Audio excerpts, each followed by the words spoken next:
White liberals. I think white liberals hold the Black community far back.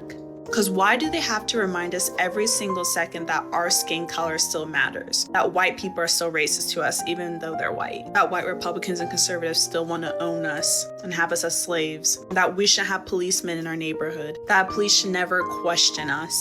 These are scary things that white liberals will do. They are holding us back. They do not want us to move on, move forward, be successful. They want us to think about our past 24/7 and stay in it. That's not healthy. Hit that like button, subscribe to the channel, and share the video. You can support uncensored conversations via Cash App or buying your girl a coffee. Hey y'all, I just wanted to pop in here and talk very briefly about how destructive the white liberal has been for the Black community. And not only that, I want to talk about these pseudo pro-Blacks that gas them up and feed into the foolishness. One of the things that sparked this is this whole debate, this whole debacle about Black ICE agents. And you had these raccoon ninjas out here saying, oh, we're all the racist white people. Why can't you guys go up to these Black ICE agents and do your thing? Hey, you can go ahead and call them the N-word with a hard R. And it just goes to show that this whole pro-Black nonsense, it's not based on any principle. It's not based on any moral. Because if you truly had an issue with the N-word, if you truly had an issue with racism, then you would not be wishing that on your fellow Black people just because they're doing something that you don't like. And that just goes to show that a lot of the racism conversation, it's self-serving. It has nothing to do with actually solving racism, because as soon as it benefits you to use racism, then, hey, free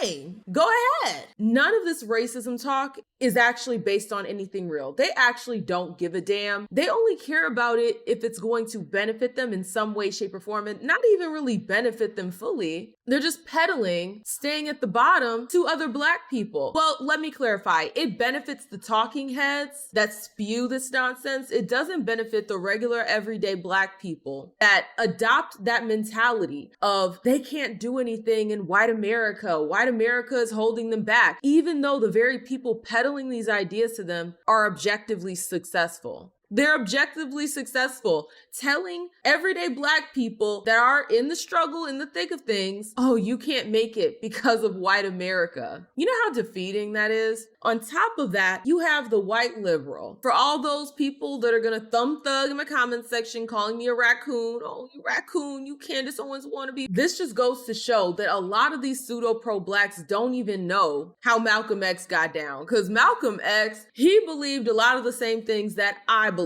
Only thing is I'm not Muslim. He also called out the white liberal. He also called out the shenanigans of Black people doing harm to other Black people. If Malcolm X was alive and well today, these same pseudo pro-Blacks that got his poster up in the wall, they say that they love Malcolm X so much. They love quoting him by any means necessary. They love him so much. Understand, if he was alive and well, they'd be calling him a raccoon right now. They absolutely would, because they don't really know who Malcolm X was or what he stood for. They have no idea, but they'll peddle those talking points that they heard somebody else say by any means necessary. That's all they know. They are literally the antithesis of what Malcolm X believed in, the way they're siding with these white liberals to push the idea that Black people are somehow going to always be at the bottom. The problem with that is because you believe you're at the bottom, you begin to behave as though you're at the bottom. So then we run into this problem of judging people by their skin tone or judging people by their character. And you have a lot of white people out there now, white conservatives, who are saying, well, right now we're judging you by the content of your character. And that's why we don't want to be around you. And y'all make it so difficult to combat that statement. You really do. Because when I get on these here internets, when I'm out there in the wild amongst everybody, who causes me the most distress? Now, occasionally, yes, it will be some white Karen or, some white dude. But more times than not, the people who cause me the most distress will be other Black people. Better yet, niggas. Not upstanding Black people, not Black people just trying to go about their day and get through life, work hard. No, not them, because we're doing the same thing, working hard. We're trying to be considerate of others. So not Black people, specifically niggas. And I do think that that delineation needs to be very clear, because the problem isn't black people, the problem is niggas. And how do you tell a black person from a nigga? You gotta look at the behavior, okay? You gotta look at the behavior, and sometimes niggas will adorn themselves a certain way, and you'll be able to tell. So you had this sister here who's talking about how we need to stop treating Black Americans like it's still 1950. And I couldn't agree more. I have my issues with civil rights, but what a slap in the face to those who fought during civil rights, fought for your right to go to school, fought for your right to do all these different things, for you to turn around and act like you're not in a better position or that you don't have more opportunities than they did back then. What a slap in the face. And it just goes to show that people are so ungrateful for what they have. And this goes beyond just the Black community. You know, when you look at women, how we want to act like we're the handmaid's tale because some states aren't allowing you to off your offspring. We're just completely ungrateful for the position that we're in. Because if you think about the women that are in countries that have Sharia law, countries that have other systems that truly do keep them oppressed, like genital mutilation, child brides, rape with no justice at all, like not even a little bit. It's not perfect over here, but to sit over here and act like we're just so oppressed when we are, when you compare it to others, we are so free, especially as women. It's a slap in the face. It's an absolute slap in the face with your rings turned inward. It's absolutely ridiculous how ungrateful we are for what we have. Does that mean we can't strive to make things better? No, of course we can strive to make things better. But to sit over here and act like things are way worse than they are, to be so hyperbolic with how we describe things, it does a disservice to literally everyone. So this isn't a unique characteristic to Black people. I do notice this in other areas, but right now we're talking about the Black community. So you had this sister out here talking about how this ideology of we're still in the 50s is holding us back. And I absolutely agree, because where has Black wealth gone since then? It's nearing absolute zero. That's where it's headed. And what has our mentality been like this entire time? Acting like we're victims, not taking advantage of the opportunities that are there, destroying other Black people that do build, destroying everything that we have. You can't expect for things to get better if you're always looking backward. You cannot expect to get anywhere in life if you're constantly staring at your rearview mirror. You can't.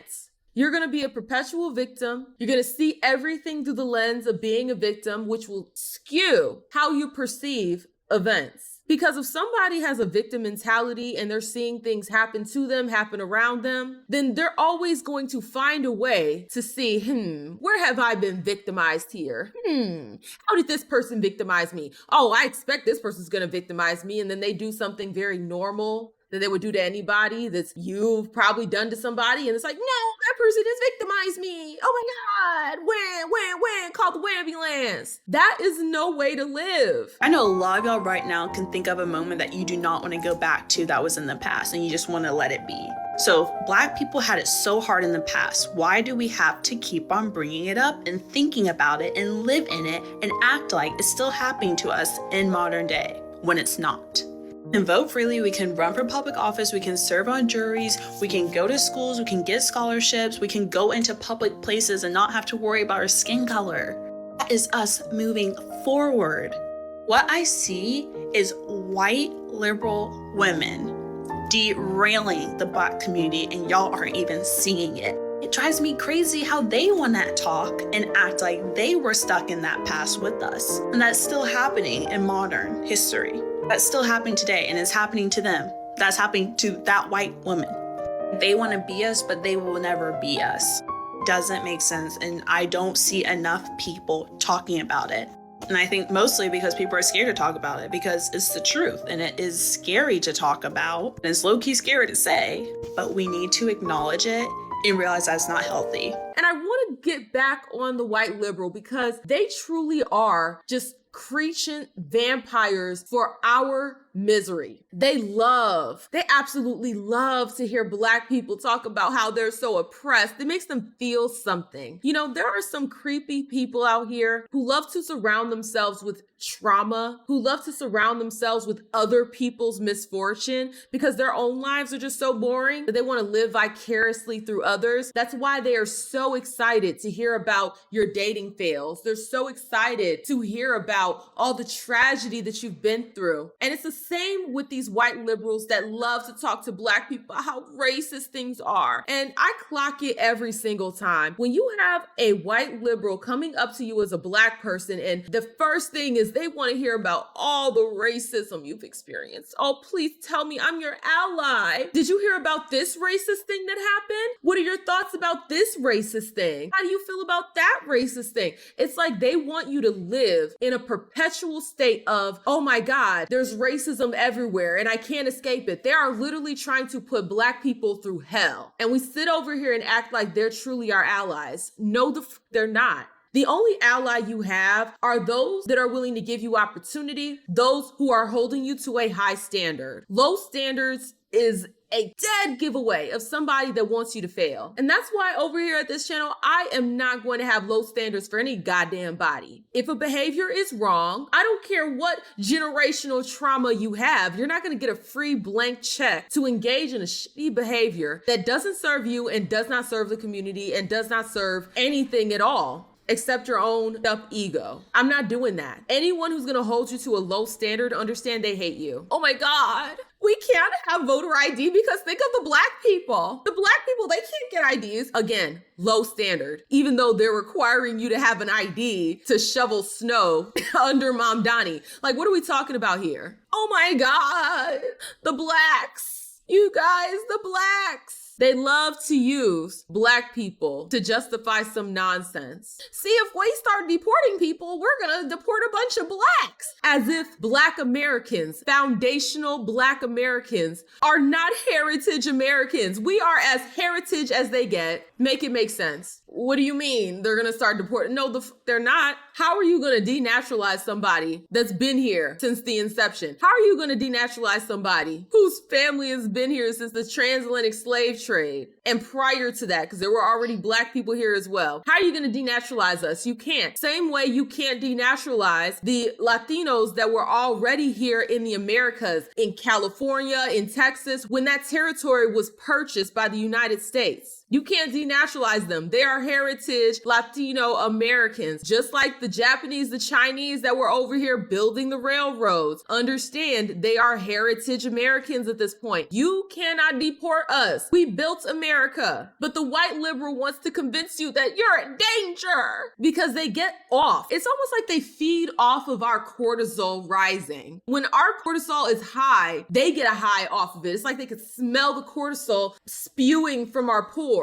And it gets them off. It's so weird. And the sad part about it is this sister is talking about all the things that can empower us. We can go out, we can educate ourselves, we can get jobs, we can run for office. She's talking about all of these wonderful things that we can empower ourselves with. And look at the comment section. Just a bunch of perpetual victims. Just a bunch of perpetual victims. When did she say anything about being a Trump supporter? Because she's saying that Black people can do for self, that Black people can better their situations, that means she's white. So what exactly are you saying? That only white people better themselves? That it's blackity black to stay at the bottom? Y'all don't realize it, but you are making the worst anti-Black statements literally possible. Literally possible. Girl, why you want to be white so bad? What exactly did she say in here that said that she wants to be white? We can go to school, we can better ourselves. Is that being white? Please, for the love of everything that is holy and sacred, what about anything she said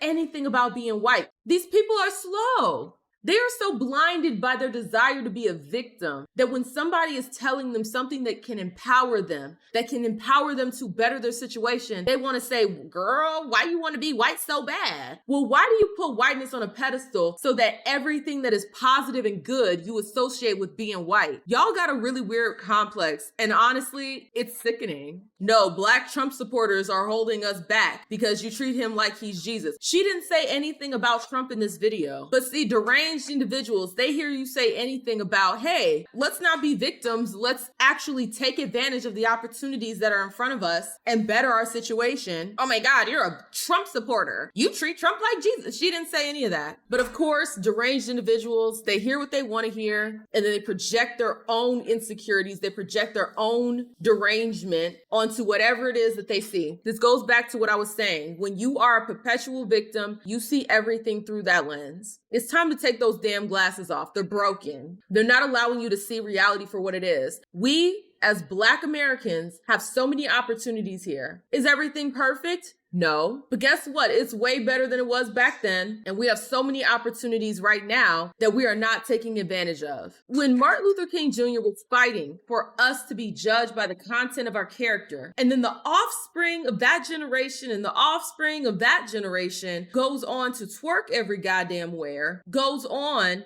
to be as disrespectful as possible every goddamn where, goes on to complain all the goddamn time, goes on to inconvenience others, and then get mad when those people come in and check them for being inconsiderate. Well, I guess we're being judged by the content of our character now. And unfortunately, a lot of niggas out there have poor character. Absolutely piss poor. But y'all, I am curious to hear you guys' thoughts down below. How do you feel about this whole video? Do you agree with me and this sister where it's like, yeah, white liberals are so infuriating and the pseudo pro-blacks that follow them are nothing but sheeple? Or do you disagree with me where it's like, no, you and her just want to be Candace Owens? Why is that? Why is that the only insult y'all got? Oh, you're a raccoon. You want to be Candace Owens. You want to be a raccoon. You want to be a Candace Owens. You're a broken record. A broken record. Everyone's tired of your crap. I'm sorry. We're all tired of it. Other Black people are tired of it. We're ready to move on and grow. Just like you want your mom to move on from that thing you did when you were a kid, we want to move on too. I am curious to hear you guys' thoughts down below. If you like the video, like the video. The more you interact with it, the more it gets pushed down to the algorithm. Also, hype the video if that function is available. If you're feeling a little extra generous, the link is in the description to buy your girl a coffee. Thank you guys so much, and I will see y'all with the next one. Deuces.